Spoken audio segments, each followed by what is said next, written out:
A chain rattled tight against bark. A man's wrists jerked back, raw and bleeding. His shoulder slammed into the trunk of an oak as he fought to slip free. He couldn't. The chain held. The padlock held. His knees finally buckled and he sagged against the tree, breath ragged, head down. Footsteps cracked through dry leaves. Small footsteps, light and quick. A shadow stopped 10 feet away from him.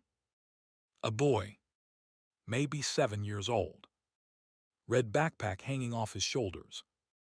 Big scared eyes. The man tried to speak and his throat cracked. Nothing came out but a dry wheeze. The boy didn't run. He didn't cry. He set his backpack down in the dirt and walked closer.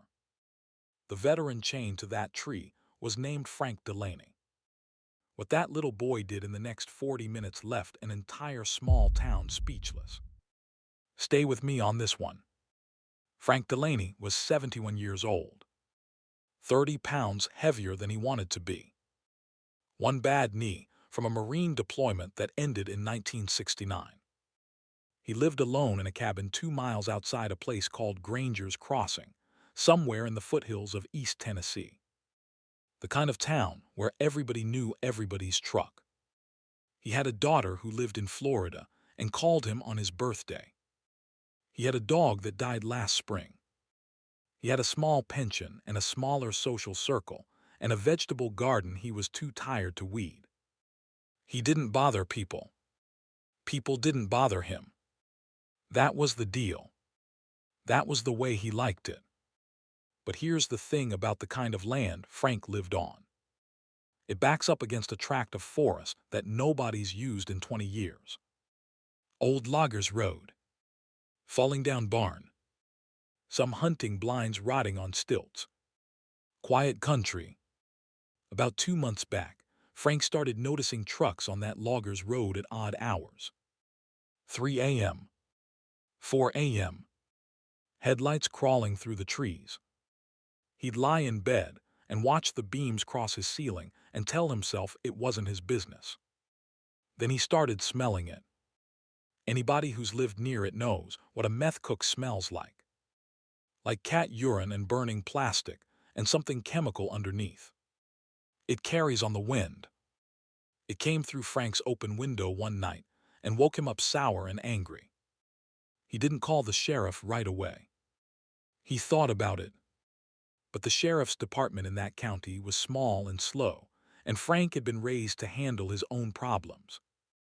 So one morning, 2 days before the chain, Frank loaded a bird gun he hadn't fired in 15 years, walked through the woods to that old barn and stood in the doorway.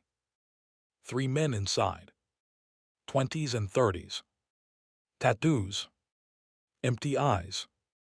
Buckets and tubing and bottles of cold medicine spread across a workbench like a bad chemistry class. Frank told them plain and slow that he knew what they were doing. He told them he was going to give them one chance to clear out. He didn't aim the gun. Didn't even raise it. Just held it across his chest and let them look at him. The biggest one, bald, neck like a fence post, laughed. Said something Frank didn't catch. The other 2 didn't laugh. They watched. Frank turned and walked back through the woods. He spent the rest of that day waiting for them to leave, or come at him, or do something. Nothing happened. The next morning the smell was gone. He thought he'd won. He was wrong. They came at 4:30 the following morning. 3 of them, faces covered, through his back door. Frank fought. He's old but he's strong, and a Marine doesn't forget how to swing. He got one of them in the throat hard enough to drop him. But 3 is 3. They hit him with a tire iron. Then they hit him again. Then they put a knee on his back and zip-tied his wrists. They dragged him to a pickup. They drove him a quarter mile into the woods, off the loggers' road, to a big old white oak with branches lower than head height. They shoved him against the trunk. Looped a logging chain around his chest and the tree. Padlocked it. Then they zip-tied his hands to the chain so he couldn't even rest them. The bald one leaned close to his face. Said they'd be back tonight. Said he should think about whether he wanted to keep breathing. Then they left. Frank stood there a long time, listening to the truck disappear. He tested the chain. He tested the zip ties. Nothing gave. The cell signal in those woods was nothing, not that he had a phone on him anyway. The sun came up. Got hot. His shoulder started to scream. He pulled. The padlock held. He thought about his daughter in Florida. He thought about the dog buried in his garden. And then, around 3 in the afternoon, when his lips were cracked and his vision was getting fuzzy, he heard footsteps in the leaves. Small footsteps. That's where the boy comes in. The boy's name was Cody Briggs. 7 years old. 2nd grade. Red backpack with a frayed strap. Mom worked the dinner shift at the diner in town, and his daddy was somewhere in Kentucky and didn't write much. He walked home from school by himself most days because the bus stop was a mile from his house and the woods were a shortcut. Cody knew Frank. Sort of. Everybody in Granger's Crossing knew Frank. The old Marine in the cabin. The boy had passed his place 100 times. Frank had waved once from his porch when Cody was on his bike. So when Cody saw the chain and the man slumped against the tree, he didn't think that's a stranger. He thought that's Mr. Delaney. He stopped 10 feet away. Frank's eyes were closed. His mouth was open. There was blood dried down one side of his face, and a black bruise the color of a plum on his jaw. Cody almost ran. He'll tell you that himself. He almost turned around and ran because his mom told him 100 times, if you see something bad in the woods, you come home. You don't stop. You don't look. You come home. But the man was breathing. Cody could see his chest moving. And Cody was 7 years old. And he didn't know yet that there are things you're supposed to walk away from. He set his backpack down. He walked closer. Mr. Delaney. Frank's eyes opened. Just a slit at first. Then wider. He saw the boy. He thought he was hallucinating. He'd been having little waking dreams for the last hour, of his daughter, of his mother, of dogs he'd had as a kid. He thought Cody was one of those. Mr. Delaney, are you okay? The voice was too small to be a hallucination. Frank's throat was sandpaper. He worked it. He whispered, Boy, you got to listen to me. Cody nodded. You got to run. You hear me?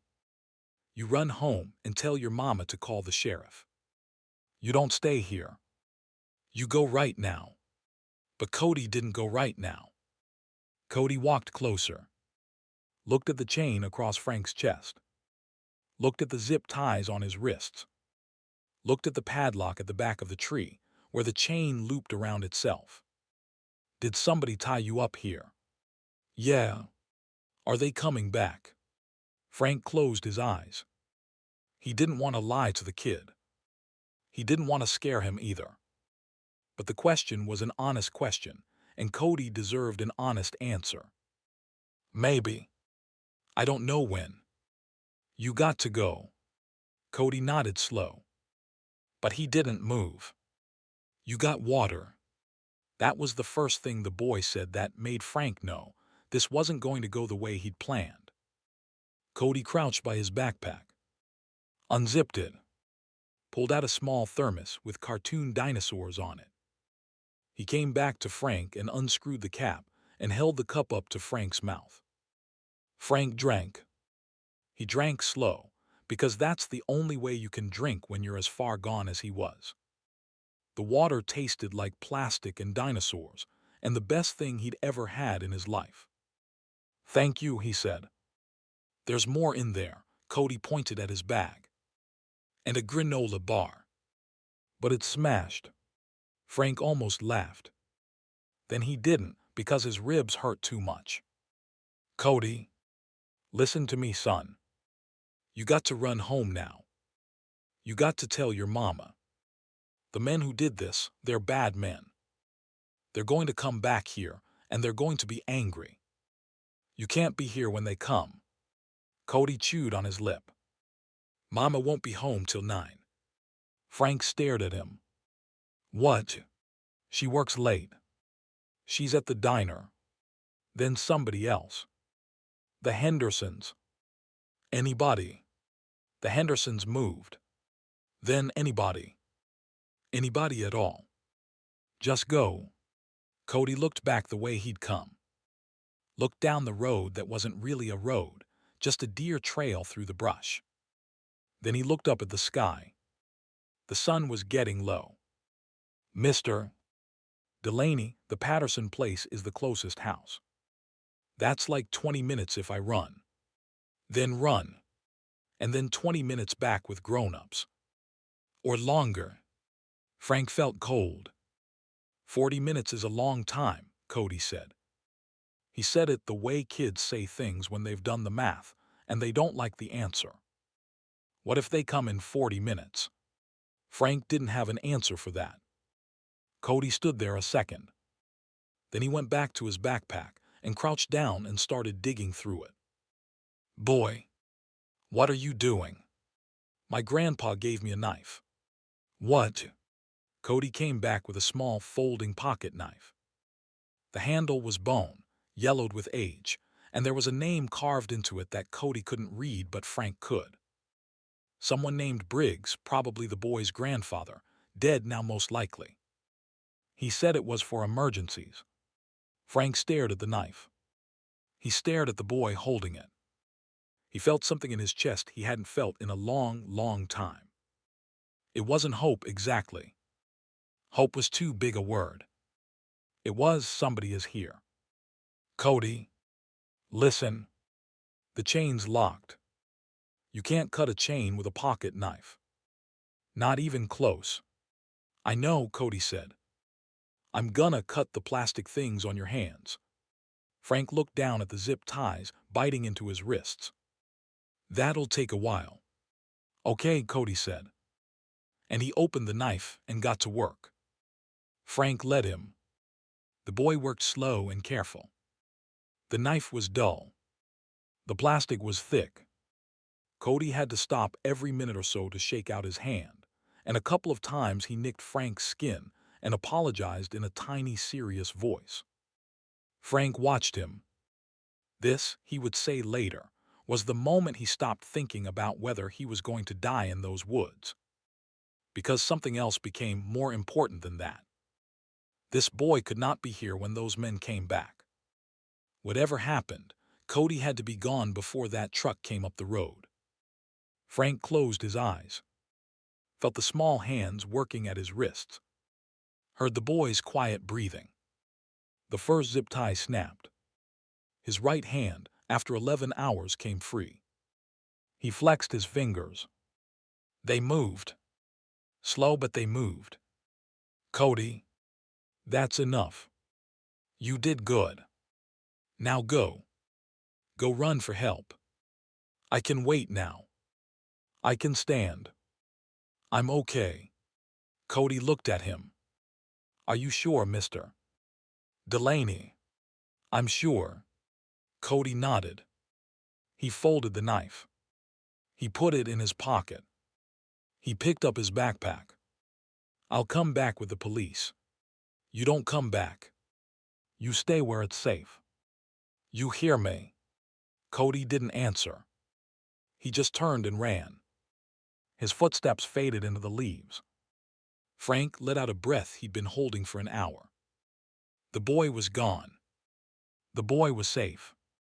Help was coming eventually somehow. And in the meantime, his right hand was free, and he could rest it against his chest instead of holding it up at that ugly angle. He sagged against the chain. He let his head fall back against the bark. He closed his eyes. For the first time since 4:30 that morning, Frank Delaney let himself believe he was going to make it. He smiled a little. A cracked, sunburned smile. That was the moment. That was the moment everything changed. A truck engine. Far off. Down the loggers' road. Coming. Frank's eyes snapped open. He knew that engine. He'd heard it cross his property line at 4:30 that morning. They were back early. The boy had been gone maybe 6 minutes. Maybe 7. He couldn't have made it to the Patterson place yet. He was somewhere on the trail. Running. Hopefully running fast. Frank pulled at the chain. Hard. The padlock held like it always held. The remaining zip tie on his left wrist held. He twisted his right hand free, but he was still tied to that tree by a chain wrapped around his ribs and a single piece of plastic around his left wrist. The truck engine got louder. Maybe a quarter mile out. Frank thought, okay. Okay. They'll find me here. They'll see the cut zip tie. They'll know somebody helped. They'll go looking. That's when he heard the leaves rustle. Behind him. Coming back. Small, fast footsteps. No, Frank whispered. No, no, no. Cody appeared between the trees, panting, his face red. Mr. Delaney. Cody. Cody, you have to run. Right now. They're coming. You hear that truck? The boy heard it. His face went pale. I came back because Mr. Delaney, the Patterson place, there's nobody home. The truck's gone. I ran up to the porch and knocked, and there's nobody. Frank closed his eyes. Then you go to the next house. You keep going. You don't stop. The next house is too far. Cody. Mr. Delaney. The boy's voice was shaking now.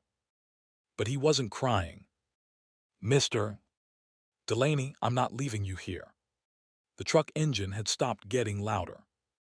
It had to be on the loggers' road now, maybe 2 minutes away from where they were. Frank looked at the boy. Really looked. And he understood. Cody Briggs, 7 years old, was not going to leave him to die. He was scared. He knew the men were coming. He knew what coming meant. But he'd done the math at the Patterson porch, and he'd come back, because in his small, stubborn, 7-year-old mind, the only number that worked was Frank Delaney was not going to be alone when those men got here. Okay, Frank said. Okay. Listen to me. He spoke fast. Steady. His Marine voice. The voice he hadn't used in 50 years. The chain. It's looped around the tree. The padlock is at the back. You see it. Cody nodded.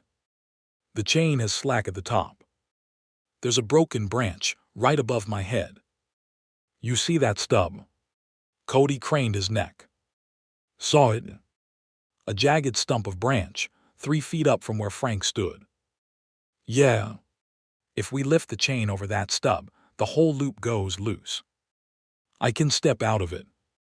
You understand? Yes, sir. You're going to have to climb. Up the tree. Up me. I'll lift you. You lift the chain. We've got maybe 90 seconds.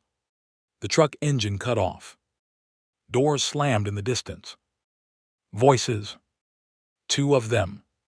Maybe 3. Cody dropped his backpack. He climbed. He used Frank's good leg as a step. He used Frank's belt as a handhold. He used Frank's shoulder as a platform. He weighed maybe 50 pounds. Frank felt every ounce of it as the boy clambered up his body, but he held steady. Cody got himself onto the broken branch stub. Wrapped his legs around it. Looked down. The chain was a heavy link logging chain. A loop of it ran around Frank's chest in the trunk and met behind, where the padlock was. The far side of the loop, the side near the boy, was 3 feet of slack chain hanging. Pick it up, Frank said. Cody picked up the chain. It was heavy. Heavier than him, link for link. He hauled with both hands. Now lift it. Up. Over the stub. Cody pulled. Got it to chest height. Tried to push it up. It snagged. A voice from down the trail. Cursing. They were close. Cody. Look at me. You can do this. Lift. Cody lifted. Pulled with everything he had. The chain rose link by link.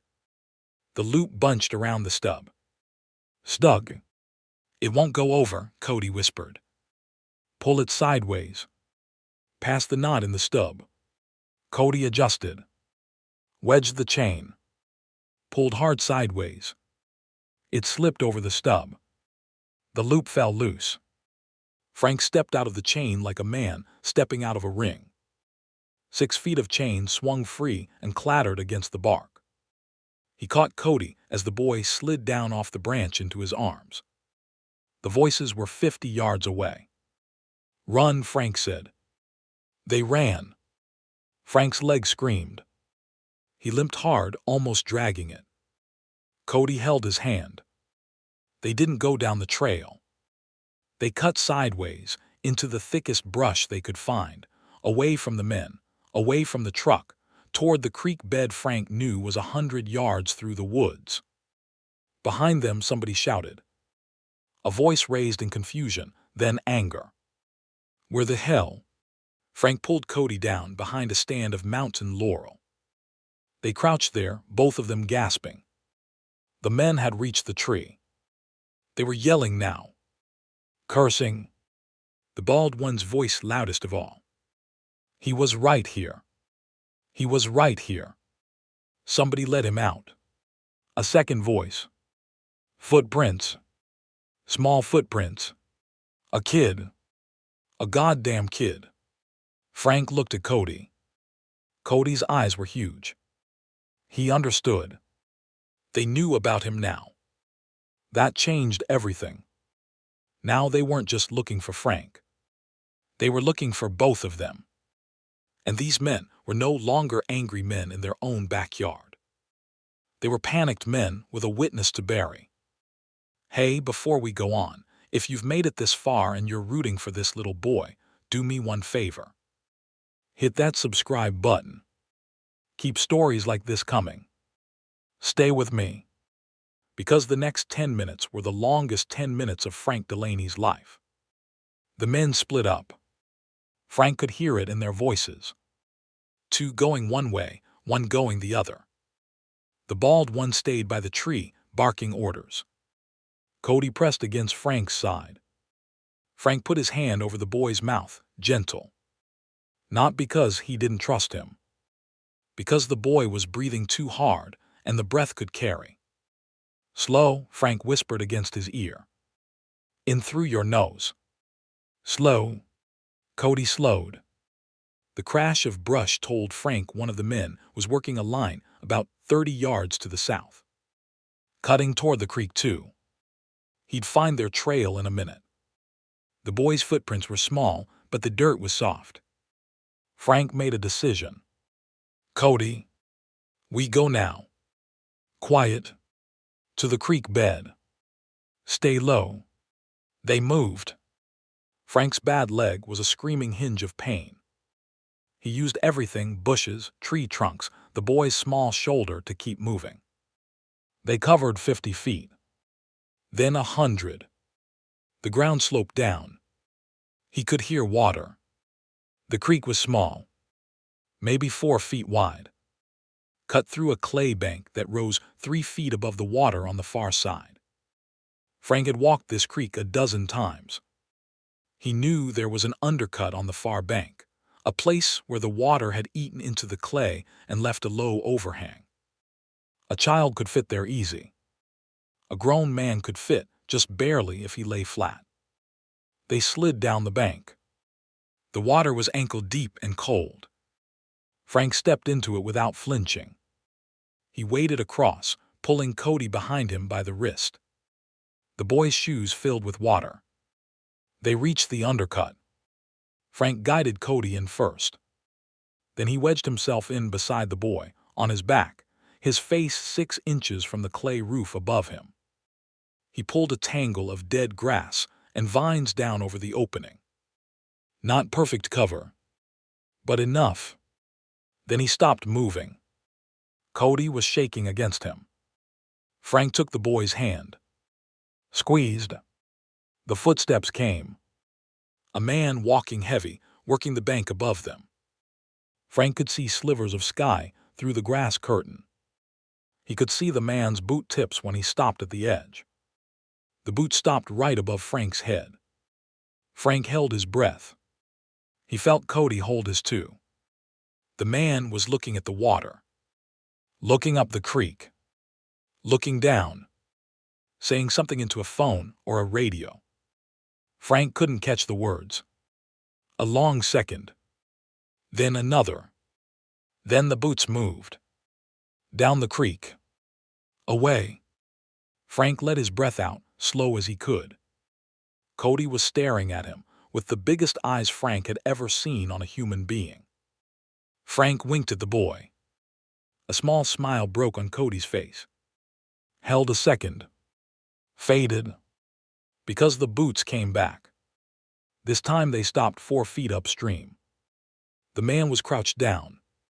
Frank could see his knees through the grass. He was looking at something on the bank. Cody's footprint. There was a small footprint in the clay where the boy had slid down to the water. "Hey," the man called. "Hey, get over here. I got something." Frank closed his eyes. He had a choice. He could stay. Hope the men gave up. They might. They were paranoid, exposed off their property. But more likely, they'd find this hiding spot in 2 minutes flat and Cody would die in his arms. Or he could move first. He looked at the boy. Mouthed 2 words. "Stay here." Cody shook his head, a tiny no. Frank squeezed his hand. Mouthed it again. "Stay. Here." He waited until the man had turned away to call his friends. Then Frank rolled out of the undercut, slid into the creek, and crawled down it on his elbows away from Cody, away from the prints around the bend. The men converged on the boot prints. 3 of them now. Frank could hear their voices arguing. The bald one's voice cutting through. Frank stood up. He was 30 yards downstream. Soaking wet. His shoulder was bleeding, and his leg wouldn't hold weight. He picked up a rock the size of a softball. He threw it. Not at the men. Past them. Up the slope on the far side, into the woods, where it crashed and tumbled through the leaves like a body breaking through the brush. There, the bald one shouted. All 3 of them turned and ran. They ran up the far slope, away from the creek, away from the undercut, away from Cody. Frank waited until their footsteps were gone. Then he limped back to the boy. Cody was still wedged under the bank. Eyes huge. Frank reached in and pulled him out. "Now we go," he said. He carried Cody. He carried the boy across the creek and up the bank and through the woods, on a leg that should not have held him, for half a mile, until they hit the loggers' road and saw the dust trail of a slow-moving pickup coming up it. It was Hank Toller, who lived 2 miles north and was checking his deer cameras. Frank stepped into the road. Hank's truck stopped. Hank looked at the bleeding old man and the wide-eyed boy and didn't ask one question. He just opened the door. 25 minutes later, they were in the parking lot of the sheriff's office in Granger's Crossing. An hour after that, 2 of the 3 men were in cuffs. They'd gone back to Frank's cabin to look for him. The 3rd was caught at a gas station in the next county the following morning. The chain was found exactly where they'd left it, looped around the white oak, padlocked, with a single small footprint pressed into the clay beside it. Frank spent 4 days in the hospital. Dehydrated. Dislocated shoulder. Cracked ribs. Ligature wounds on his wrists that would scar and stay that way. The doctor told him a man his age in those conditions was not supposed to be alive. Frank told the doctor that he probably wouldn't have been, except for a 7-year-old with a pocket knife and a dinosaur thermos. The doctor laughed. Then he stopped laughing because Frank wasn't joking. The story got out, the way stories do in towns that small. Cody's mother came to the hospital that first night, shaking, holding her boy by the hand, and Frank didn't have words for her. He just held her hand for a long time and said thank you. She cried. She'd had no idea. Cody hadn't been able to tell her the whole thing. He'd just come home that evening, late, soaking wet, and said, "Mr. Delaney got hurt and the police were helping him, and he'd eaten his dinner and gone to bed." She had no idea her son had spent 30 minutes crouched under a creek bank with a man hiding from killers. She found out from the sheriff the next day. When she told Cody, hours later, that he had done something brave, Cody asked her if it meant he could have a popsicle. She gave him a popsicle. The local paper ran the story. Then the regional paper picked it up. Then a station out of Knoxville sent a crew. Cody didn't say much on camera. He sat next to his mother on the couch and answered questions in 3-word sentences and kicked his feet because his legs were too short to reach the floor. When they asked him why he didn't run home, he thought about it for a long time and finally said, "Because Mr. Delaney would have been by himself." That was the line that ended up everywhere. Because Mr. Delaney would have been by himself. People wrote in. From Tennessee, from Texas, from California. A retired Marine in Oregon sent Cody a letter in handwriting so big and careful it took up 4 pages. A woman in Maine sent a college fund check. The diner where Cody's mom worked got busy enough on Saturday that they had to hire another waitress. But here's the part of the story most folks don't hear. A week after Frank got out of the hospital, he drove out to Cody's house in his old Ford. He brought one thing with him. It was a small box. Velvet. Black. Inside was a Marine Corps lapel pin, the eagle and the globe and the anchor, the one Frank had worn on his uniform when he came home from Vietnam in 1969. He sat down on the porch step. Cody sat next to him. Frank opened the box and showed him the pin. "I want you to have this." Cody looked at it. Touched the eagle with one finger. "It's pretty. It means a few things, this pin. It means you stayed. It means you didn't run.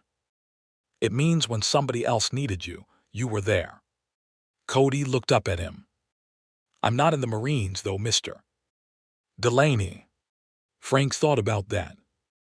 "Son," he said, "the day you sat down by that tree and got out your grandpa's knife, you were more Marine than I was that morning."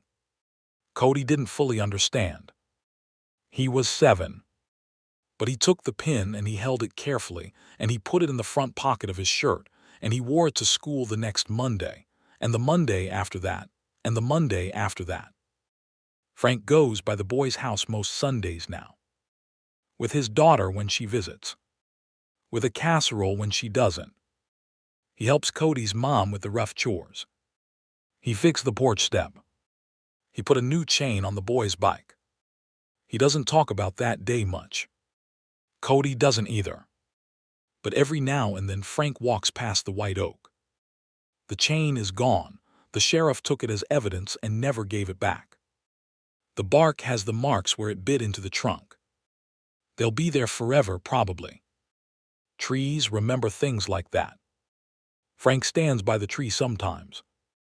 He thinks about how he's 71 years old and he weighs 210 pounds, and he's got a knee that doesn't bend and a shoulder that aches in the rain. And he thinks about how, on the worst day of his life, the thing that broke that chain wasn't strength. It was a 50-pound boy who didn't know enough to leave. He thinks about that, and he thinks about all the times in his own life when he walked away from somebody who needed him because he was scared or busy or just tired. And he wonders sometimes, What kind of man he would have grown into if at 7 years old he'd had Cody Briggs's nerve. He doesn't have an answer. But he stands by the tree, and he thinks about it, and then he limps home and he calls his daughter. Granger's Crossing put up a small bronze plaque on a stone at the edge of the wood that next spring. It's small, easy to miss if you don't know where to look. It just says one line. This is where a boy did not leave. That's all. That's the whole story.